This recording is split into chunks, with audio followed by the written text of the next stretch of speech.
of the iconic Village Fire that took the lives of 5 individuals and injured many others and changed the lives of many on July 20th of 2018.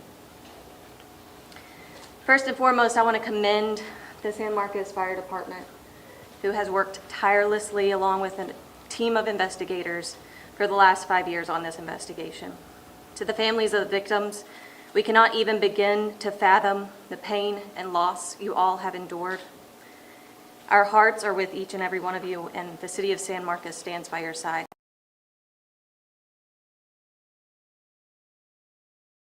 We are having some technical difficulties. I do apologize, but I want to recap this with fire arson here. causing bodily injury or death, now have the which is a back. first-degree Let's go back to the felony. press conference. His booking information and mugshot can be found in the back with one of my teams from communication. Then we can get that to you if you don't already have that. Now I'd like to go ahead and introduce the team who will be providing statements today. San Marcos Fire Chief Les Stevens, San Marcos Fire Marshal Jonathan Henderson, ATF Assistant Special Agent in charge of the Houston Field Division, Robert Topper, and Brian Frizzell, the father of one of the victims, Haley Frizzell. There are many others here on stage that you see. We provided a full list of speakers and names and titles of those available for questions after the briefings. With that, I'll turn it over to Les Stevens, Fire Chief of San Marcos.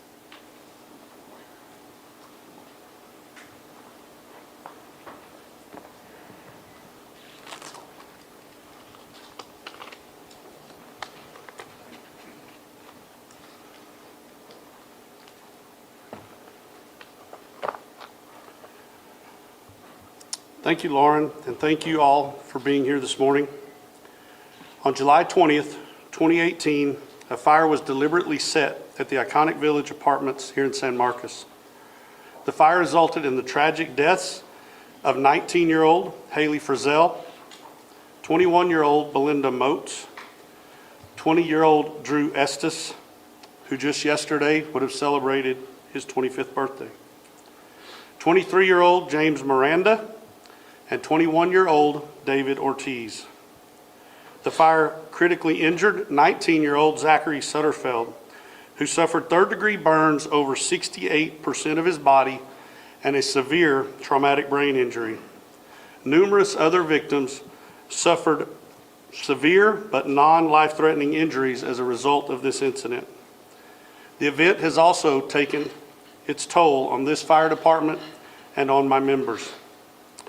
Since the night of July 20th, 2018, when we first requested to meet with the families of the victims at Westover Baptist Church, we have come to know each of these victims and their families on a very personal level. In the days immediately following the fire, we attended visitations and memorial services for most of the victims. We have cried with them many times. We've also had the amazing opportunity to get to know Zach and his parents, Carl and DJ, and to follow his miraculous recovery. We were there at the Fisher House for Zach's 21st birthday while he was still receiving treatment at the Brooke Army Medical Center, and we were there at Angelo State last fall when he graduated with his bachelor's degree. I've had numerous extremely difficult conversations with these families over the past 5 years. For 5 years, I've had to tell them we still don't have the answers. I want to thank each of them this morning for their continued faith, trust, patience, and most importantly, the grace they have shown us as we have searched for the answers they so rightly deserve. As you will hear from Chief Henderson and others, we have steadfastly maintained to ourselves, the victims and their families, and to our community that we believe this case could be solved. We have been relentless in that pursuit, and that is what brings us here today. We never stopped investigating, and we followed up on every single lead. Although it is impossible to thank everyone individually, I do want to say thank you to the countless individuals and agencies that have been a part of or supported this investigation. And now I'd like to take just a minute and introduce and recognize the individuals standing with me here today, many of whom have been both involved and personally invested in this investigation from its inception. I'll begin first with Ray Alatorre. Ray is the ATF Senior Special Agent. He was part of the National Response Team that arrived to help us with this and was shortly after assigned as the case agent. Mr. Alatorre, thank you for being here, sir. Greg Carlton, also with the ATF Special Agent and a certified fire investigator. Greg has retired from the ATF and has now gone on to other endeavors. Greg was the lead arson and fire investigator who assisted us in determining the exact location and cause of the origin of this fire. Mr. Carlton. Kelly Miner, police assistant, San Marcos Police Department, who came out of retirement to assist us and focus solely on this investigation. Supporting her in that effort was our own police chief, Stan Standridge. Another key to the solving of this case is Keith Posca from the DPS Texas Rangers. Our own fire marshal, Jonathan Henderson from the San Marcos Fire Department, who you'll hear from momentarily, and our deputy fire marshal, Robert Dallimore. I think Robert's right behind me. Also, when this started, Kelly Kistner was our fire marshal. He's since moved on to other opportunities, but Kelly is here this morning as well. Our Hays County Justice of the Peace, I believe, Precinct 2, I believe she still may be doing some work. Maggie Moreno has also been with us since the case's inception. And then from our Hays County District Attorney's Office, both our District Attorney, Kelly Higgins, at the end, and our Assistant District Attorney, Greg Cox. Not here with us this morning, but the individual who's probably been more supportive of me throughout this than anyone is our Assistant City Manager and Director of Public Safety, Chase Stapp, and our City Manager, Stephanie Reyes, who believed in us and gave us the resources and the support to further this investigation. I want to stress that we are here today due entirely to the dedication, professionalism, commitment, and teamwork of many individuals from numerous local, state, and federal agencies. We are here thanks to a collaboration that has endured for 5 long years. Thank you to San Marcos Assistant City Manager Chase Stapp, City Manager Stephanie Reyes, and Police Chief Stan Standridge for endorsing and supporting the formation of this task force, and our partner agencies for your willingness to continue to invest your resources into this effort. We are equally as confident in our Hays County District Attorney's Office and District Attorney Kelly Higgins and Assistant District Attorney Greg Cox's commitment to see justice served for these victims and to see the perpetrator of this crime, who has eluded accountability, to finally be held responsible for his actions. With that, I'd like to introduce our Fire Marshal, Jonathan Henderson.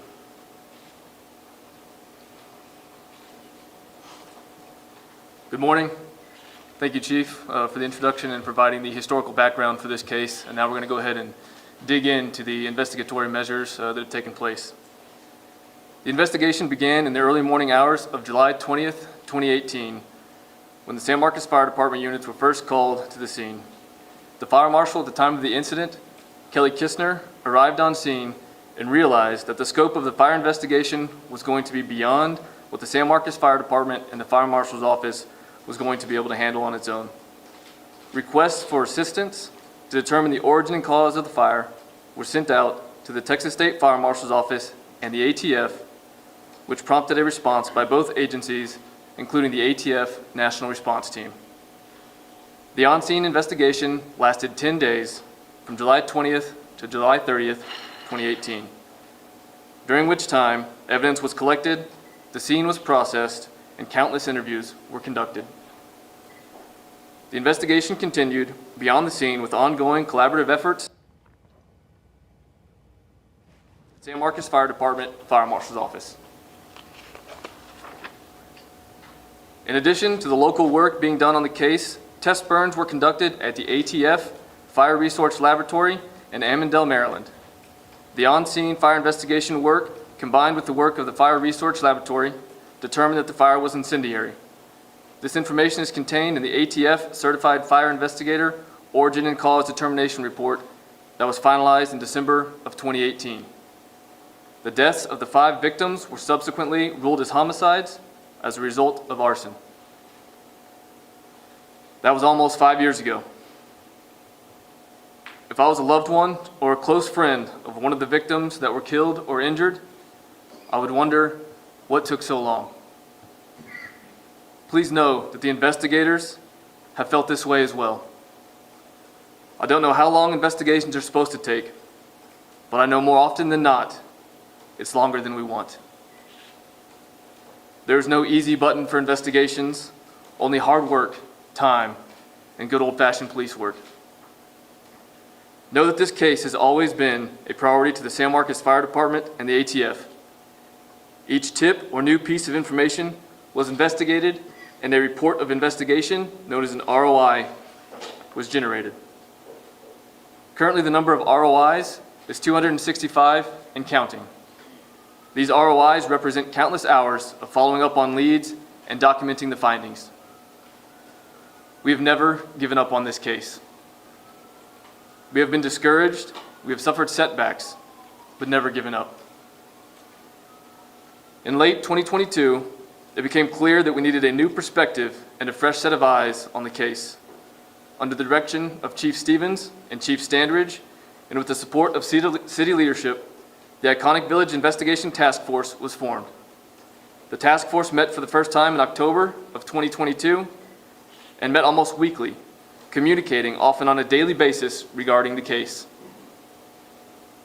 This influx of fresh enthusiasm mixed with previous case knowledge ended up being the needed catalyst. Working on the foundations laid by the previous investigative teams, the task force read through hundreds of ROIs, watched hours of body camera footage, and re-examined all of the data available for this case. I would like to reiterate, nothing the task force has done would have been possible had it not been for the original work done by the ATF, National Response Team, Texas Deputy State Fire Marshals, and former Fire Marshal for the City of San Marcos, Kelly Kistner.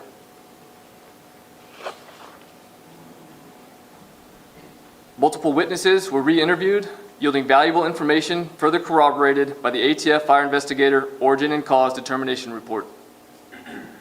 These new interviews are what led to the task force obtaining an arrest warrant for Jacobe Ferguson for arson causing serious bodily injury or death, a felony of the first degree. This arrest warrant was served by the U.S. Marshals Lone Star Fugitive Task Force yesterday morning at approximately 6:45 a.m. in the 700 block of East Slaughter Lane, Austin, Texas. Jacobe Ferguson was placed under arrest without incident and was booked at the Hays County Jail. No other arrests are anticipated to be made for this case. The investigation remains open as the task force continues its work with the Hays County District Attorney's Office. This arrest is one step among many to follow towards the application of justice for the victims of the Iconic Village fire. I would now like to welcome to the podium Assistant Special Agent in charge of the Houston Field Division, Robert Topper.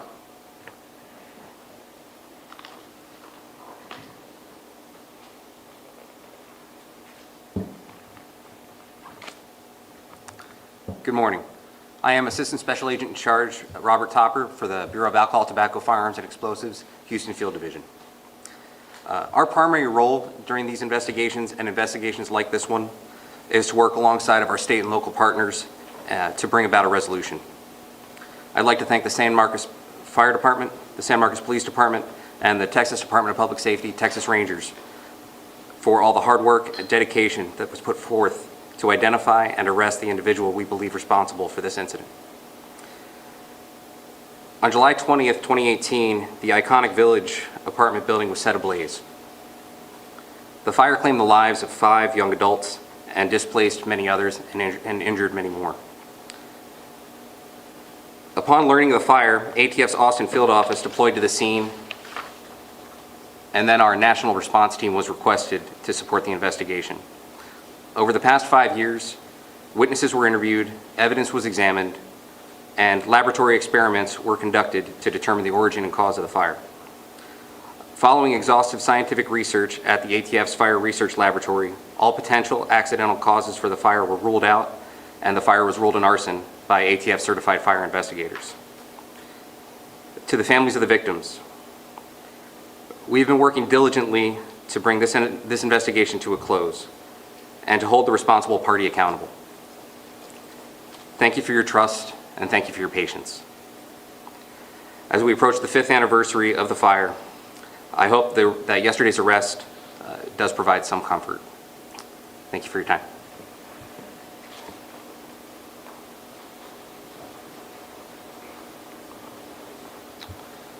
Had this have just been a structure fire and only property damaged, we might not have gone to the extents that we have.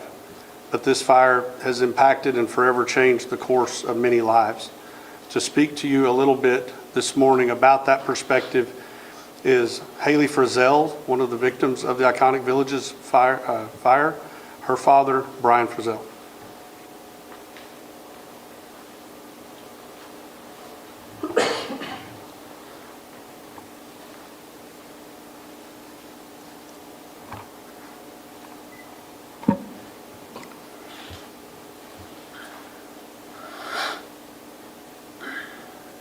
"5 a.m. phone calls are terrible, and no parent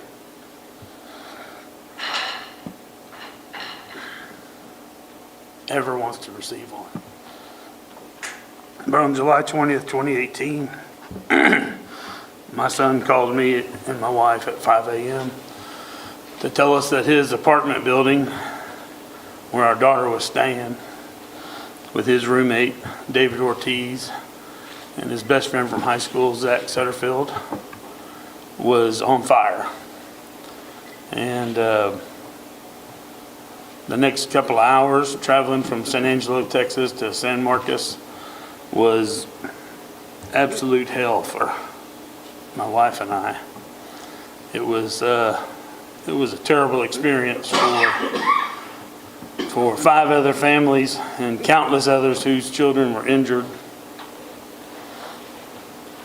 Driving around Hays County, Travis County, Comal County, going to every emergency room, going to every hospital, begging for Jane Doe to be your daughter is an absolutely horrendous experience.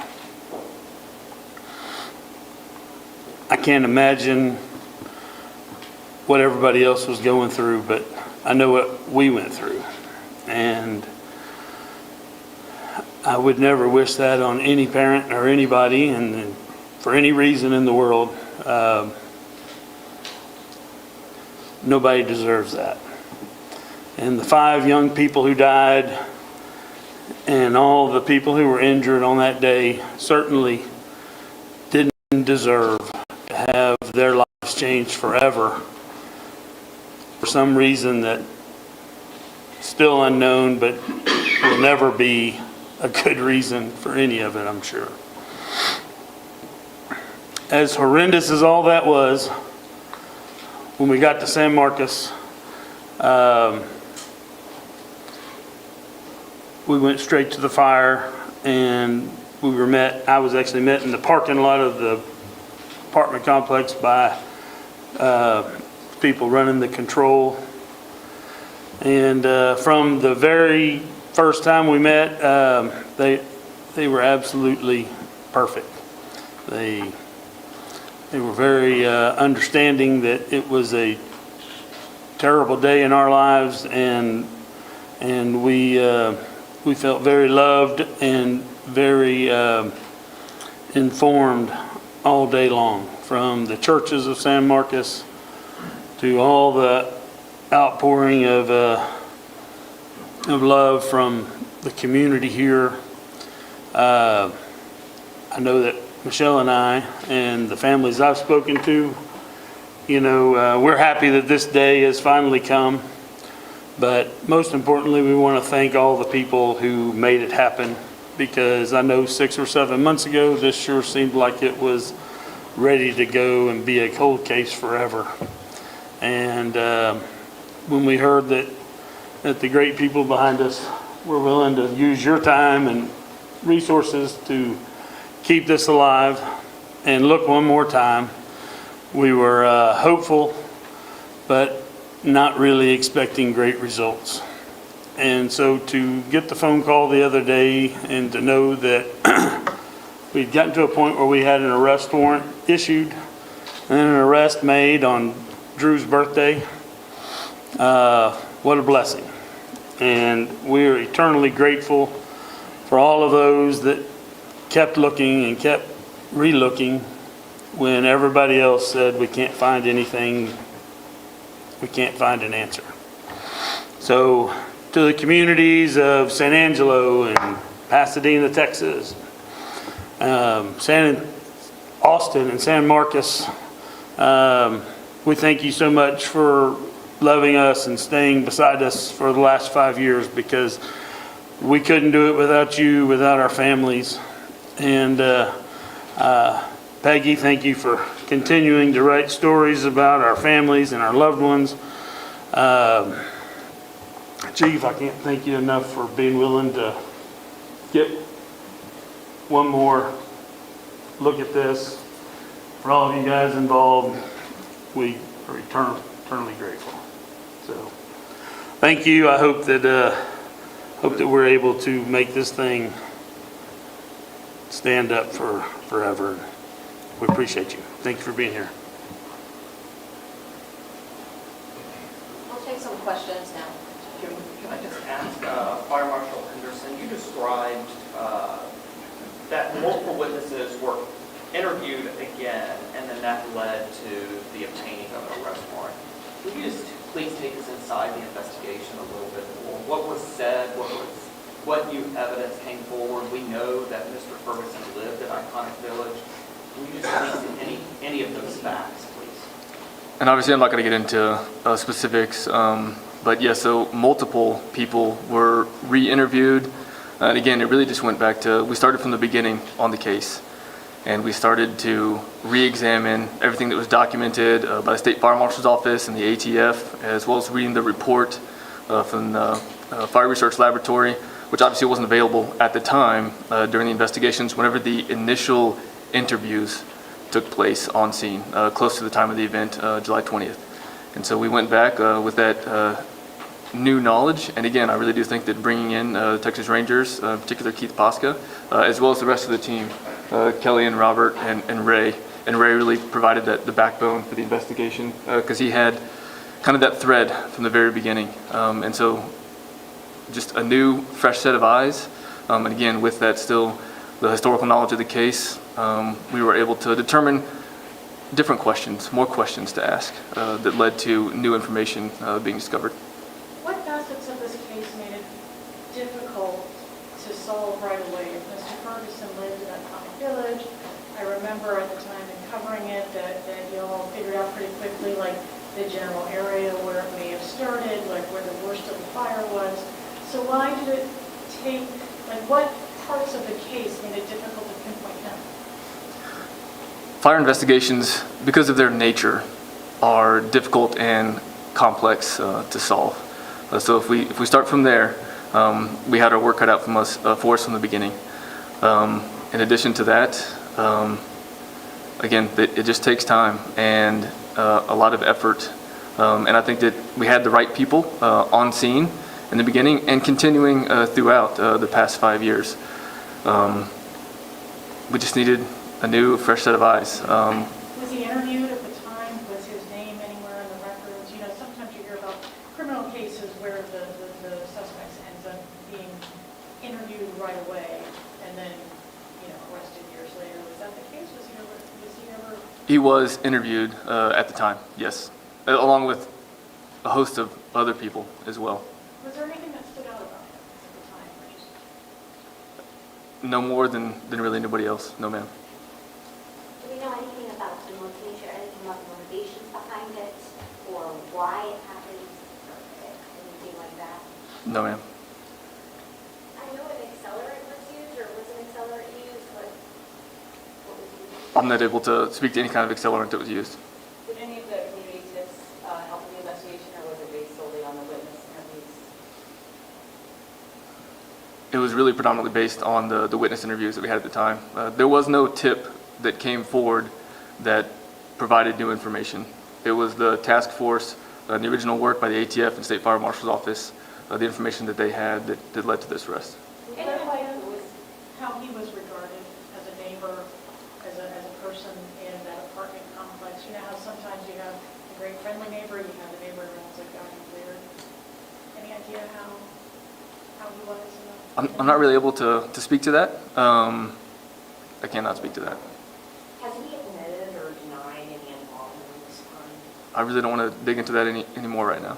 And can I ask, what was his reaction yesterday at being arrested? I would say fairly startled. And was, like, what kind of, like, is this where he lived, or was it a place of business where he was arrested? Between his place of work and place of residence. And are you able to say where he works or what kind of job he has? Not at this time. Can you clarify who was in the task force, or you mentioned earlier? The members of the task force were Keith Pasca with the Texas Rangers, Kelly Miner, San Marcos Police Department, Robert Dallimore, San Marcos Fire Department, Ray Alatorre, ATF, and myself. How was he connected, or was he connected to Texas State University? Was he going there? Why was he in what was essentially a student? He was a student at Texas State University, Was he an undergraduate or graduate? undergraduate. Do you know what he majored in? No, ma'am. I know you said that there was no new tip and that it was just going back in, but can you name like maybe an aha moment or that moment when it was like, this is the person, this is who we're gonna... Not at this time. So if there's, I'm assuming perhaps there won't be any of the $110,000 reward you were paid out. That's correct. So no reward to be paid because there wasn't a tip that played a role in this today. You are correct. Where is he held, and what are the prospective charges that you intend to file? So the charges that have been filed are for arson causing serious bodily injury or death, which is a first-degree felony, and he's at the Hays County Jail. Any murder charges possibly pending? Homicide? I'm gonna leave that up to the DA's. The DA's office. We're working with them on that, and any other charges that might be filed later will come from them. Can you speak to when, he's living in Austin now, can you say about when he moved away from San Marcos? Was it a short time after the fire, or do you know when? It's in our notes. I don't have that for you right now, though. Does he have any other previous arrests or any other kind of arson charges? No. Can you speak to where approximately in the building or around the building it started? And can you say what was set on fire? I mean, what was the initial point of ignition? The importance of the origin and cause determination report can't be overstated as far as how that helped us solve this case. And so we are going to go ahead and hold that one pretty close to the vest for now. Was it the building he resided in?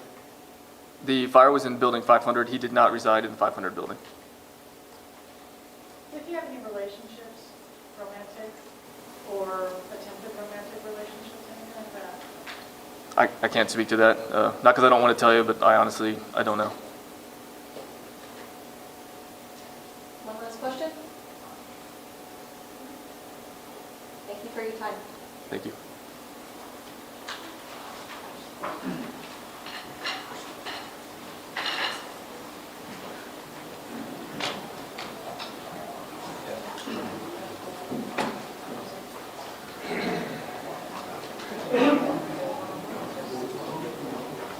All right, we're going to recap on what you just heard there. Jacobe Ferguson, a student at Texas State University, has been arrested for arson leading to death. He is right now in the Hays County Jail. You heard from several people over the past couple of minutes. You heard from Les Stevens, the fire chief, who said, quite frankly, for 5 years, I had to tell them the victims' families, we still don't have the answers, but now they do. He also said, quote, we never stopped investigating. We also talked to Fire Marshal Henderson, who said that what happened was there was a 10-day initial investigation. ATF did some testing, and then investigators felt it took just as long, that was his quote, investigators felt it took just as long as the family felt like it took. There were 265 pieces of investigations, or reports of investigation, 265. They had to go through all of them.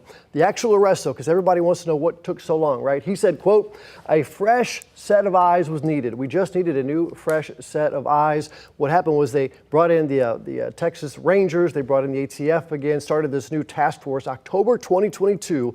They said earlier in the news conference that they met almost weekly and talked about this, sometimes even daily. So the arrest itself, though, happened at 6:45 yesterday morning. Marshals served the warrant as Ferguson was going from his office or going from his work to his home in the 700 block of East Slaughter Lane in Texas, just east of 35. You heard from the family as well. Brian Frizzell, Haley Frizzell's dad, who said, quote, "Absolute hell. The 5 a.m.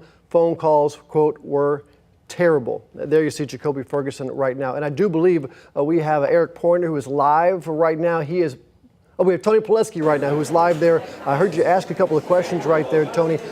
What can you tell us about the shocking revelations in the last 24 hours? Well, Rob, this was, of course, the culmination of a 5-year investigation, and authorities this morning provided some information taking us inside that investigation. Of course, they spent 10 days immediately after this fire collecting forensic evidence that was analyzed not only here in Texas, but also in the Washington, D.C. area, and it was reviewed by forensic experts who deal with these types of crimes, these types of arson crimes. Of course, we have known since around the fall of December 2018 that authorities believed that this fire was an arson, and investigators described working steadfastly over the past several years, but then describing that it was not until last fall when they essentially formed a new task force to re-energize the investigation, to go back to provide a new, fresh set of eyes on all of the evidence. And Rob, officials this morning describing that it was that effort that culminated in the arrest of Jacobe Ferguson. But importantly, they did not describe what specific thing or what specific piece of information led them to Ferguson, but they did describe a lengthy effort to reach the person they now believe acted alone in starting this fire on July 20th, 2018. Tony, you said, or I heard earlier, they said, one of the authorities said he was fairly startled, Ferguson was, when they arrested him and served that warrant yesterday. Fairly startled. Are you startled? You've been covering this case since 2018, that it took so long to find a person who was living in those apartments for this crime? You know, I go back to what Brian Frizzell said just a few minutes ago, standing at this podium. And Rob, I just want to tell you, I know that many people were watching his words, but you could hear a pin drop inside this briefing room as he took to the podium and really in such an emotional way described the terror of that day, driving from his home in San Angelo here to San Marcos, frantically searching for his daughter. But one poignant thing that he said is just 7 months ago, in his mind and in his heart, this seemed as though it was going to be a cold case forever, potentially go permanently unsolved. So he himself says that he was very surprised and relieved, frankly, to get the call from investigators that an arrest warrant had been issued. But still, a lot to unpack and a lot to understand about Jacobe Ferguson and his ties to this crime. He's now being charged with arson leading to death. I know the district attorney was there. What is next in that process? Well, certainly, like any criminal case, Jacobe Ferguson could be allowed to receive a bond here in Hays County, and if he were to be released on bond, would likely face a number of conditions. But to be clear, the investigation is ongoing as well. And so in the coming weeks and coming months, you can expect that prosecutors will present this case to a grand jury here in Hays County to determine whether or not they will go forward on the charges that he faces, or, Rob, importantly, whether or not they could potentially add charges to this case. But that would be a decision that the district attorney here in Hays County would make, along with a grand jury that would review any of the evidence in this case. 5 killed, 7 hurt, 200 plus people displaced, most of them students there at Texas State University. Tony Plesky, thank you very much. Appreciate your coverage there. Again, if you heard from Brian Frizzell, Haley Frizzell's father, talking about the, quote, absolute hell, the 5 a.m. phone call brought to him. His son called him, woke him up. They finally have some closure. He said, quote, happy this day has finally come.